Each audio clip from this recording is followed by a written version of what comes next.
নমস্কার বন্ধুরা, green roof Krishna চ্যানেলে আপনাদের স্বাগত। তো এটিও আমার ছাদেরই গাছ, খুব পুড়ে যাচ্ছিল, তাই নামানো হয়েছে। তো এখন অনেকটা তাজা হয়েছে। আমি একটি এর আগে ভিডিও ছেড়েছি আমার কাছে যা যা সমস্ত গাছ আছে তা নিয়ে। তো তাদের অবস্থাও খুব খারাপ ছিল, এখন আস্তে আস্তে ঠিক হচ্ছে।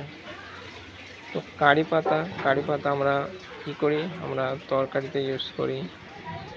কারি পাতা আমরা চিড়ে ভাজাতে ব্যবহার করি।